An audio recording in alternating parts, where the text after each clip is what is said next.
அனைவருக்கும் வணக்கம். Welcome to TNPSC Ganesh YouTube channel.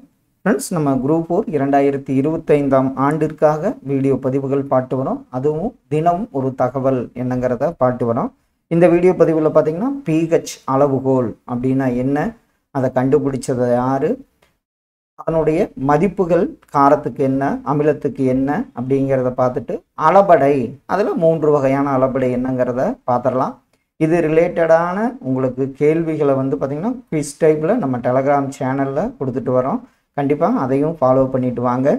pH அளவுகோல் அப்படின்னா அது எதற்காக கொண்டு வந்தாங்கன்னு பார்த்திங்கன்னா, ஒரு கரைசலின் ஹைட்ரஜனோட அயனிச் செறிவை அளக்க உதவும் அளவீடு தான் pH அளவுகோல். அப்போது ஒரு கரைசலில் ஹைட்ரஜன் அயனிச் செறிவு எவ்வளவு இருக்குது அப்படிங்கிறது கண்டுபிடிக்க கொண்டு வந்தது தான் pH அளவுகோல். pH என்ற குறியீட்டில் P என்பது பொட்டன்ஸ் என்ற ஜெர்மானிய சொல்லாகும். Pங்கிறது பொட்டன்ஸ் என்ற ஜெர்மானிய சொல். அதன் பொருள் என்னன்னு பார்த்தீங்கன்னா பவர் என்பதை குறிக்கும்.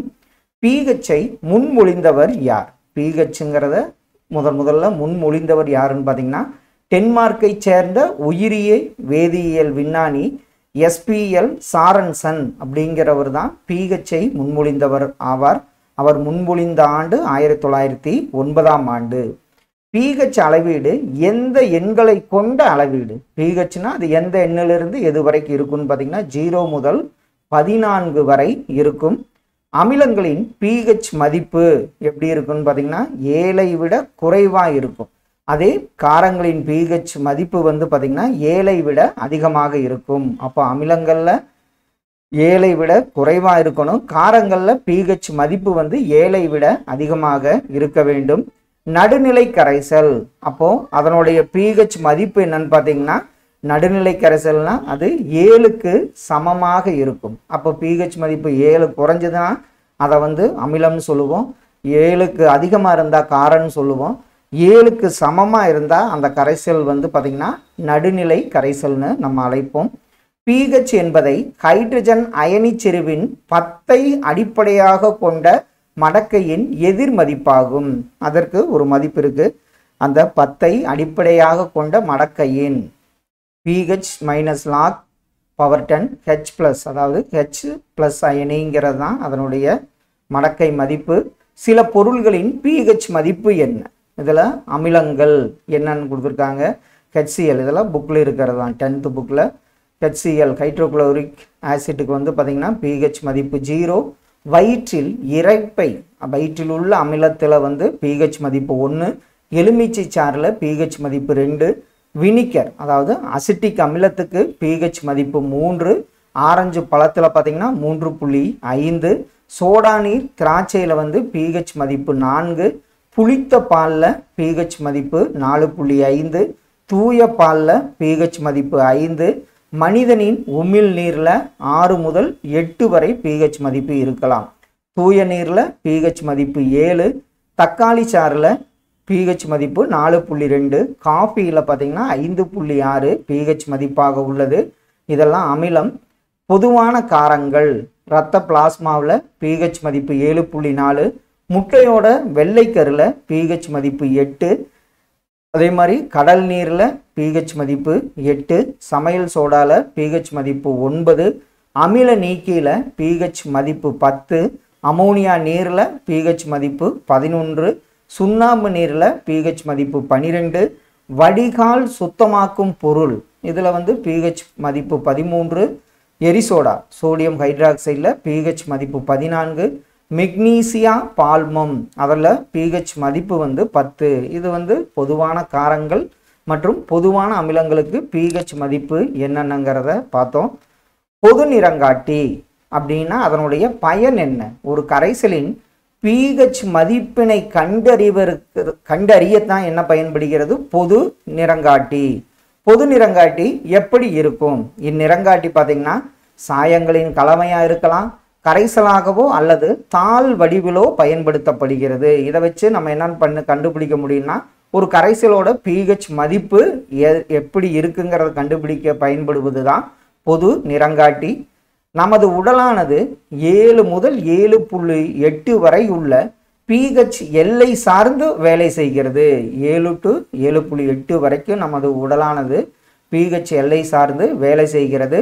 மனித இரத்தத்தின் pH மதிப்பு எப்படி இருக்குன்னு பார்த்தீங்கன்னா 7.35 7.45 வரைக்கும் இருக்கலாம். இரைப்பையில் உள்ள HCl திரவம் ஹைட்ரோகுளோரிக் ஆசிட் அந்த திரவத்தின் தோராயமான pH மதிப்பு 2 ஆகும். மனித உமிழ்நீரின் pH மதிப்பு பார்த்தீங்கன்னா 6.5 7.5 வரை இருக்கலாம். பற்களின் மேற்பரப்பு படலமானது எதனால் ஆனது? பற்களோட மேற்பரப்பு அதாவது இந்த எனாமல் பார்த்தீங்கன்னா கால்சியம் பாஸ்பேட்டால் ஆனது. அதாவது பற்களோட மேற்பரப்பு வந்து கால்சியம் பாஸ்பேட் ஆனது. உமிழ்நீரில் pH மதிப்பு 5.5க்கும் கீழே குறையும் பொழுது என்ன நடக்கிறது? அதில் பற்களோட மேற்பரப்பு படலம் எனாமல் வந்து பாதிக்கப்படுகிறது. அதனால் என்ன உண்டாகிறதுன்னு பார்த்தீங்கன்னா பற்சிதைவு. அப்போ உமிழ்நீரில் 5.5க்கு கீழே வந்து அந்த pH மதிப்பு குறைஞ்சதுன்னா பற்களின் மேற்பரப்பு படலம் வந்து அரிக்கப்படுகிறது. மழைநீரின் pH மதிப்பு ஏறக்குறைய 7ஆக உள்ளது. அதே மழைநீரின் அந்த pH மதிப்பு 7ஐ விட குறையும் பொழுது அது என்னவாகுதுன்னு பார்த்தீங்கன்னா அமிலமலை ஆசிட் ரெயினா வந்து மாறுகிறது. இது வந்து pHனா என்ன, பொது நிறங்காட்டி என்ன அப்படிங்கிறத பார்த்தோம். அடுத்தது பார்த்தீங்கன்னா அளபடைனா எதுக்கு நம்ம பயன்படுத்துகிறோம்? செய்யுள்ள ஓசை குறையிற இடத்துல அதை ஈடு செய்ய ஒரு எழுத்தை வந்து சேர்த்தா அது வந்து அளபடை. இதில் 2 வகையான அளபடை இருக்கு, உயிரிழபடை ஒற்றளபடை.